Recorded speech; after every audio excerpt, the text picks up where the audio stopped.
Party election commission में registered कराई थी, जिसका नाम इलेक्शन कमीशन में रजिस्टर्ड है, बल्कि इसे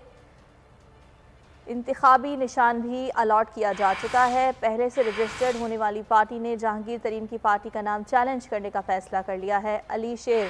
डिप्टी ब्यूरो चीफ हमारे साथ मौजूद हैं, मजीद उनसे जानेंगे। जी अली शेर, बताइएगा।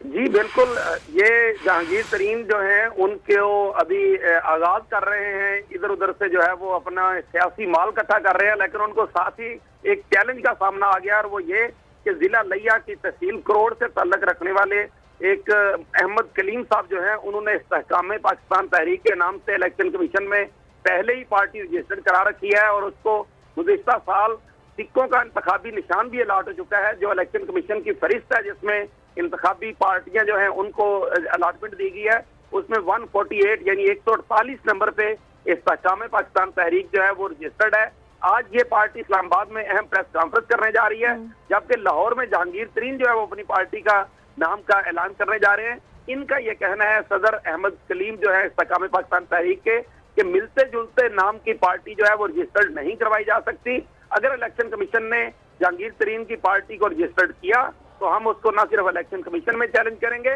बल्कि उसके बाद हाई कोर्ट और सुप्रीम कोर्ट तक भी उसको चैलेंज करेंगे और इस पार्टी को रजिस्टर्ड नहीं होने देंगे। दूसरी तरफ इलेक्शन कमीशन ऑफ पाकिस्तान के जराये का कहना है कि अगर एक भी लफ्ज का फर्क हो, जैसे MQM पाकिस्तान और MQM हकीकी, ये उसकी मिसाल दी गई है, या मुख्तलिफ मुस्लिम लीगें हैं या मुख्तलिफ JUI हैं, तो उनके हवाले से उनका कहना है कि अगर एक भी लफ्ज का फर्क हो तो पार्टी रजिस्टर्ड हो सकती है। लेकिन अली शेर, इस बारे में आपने आगाह किया, बहुत शुक्रिया आपका।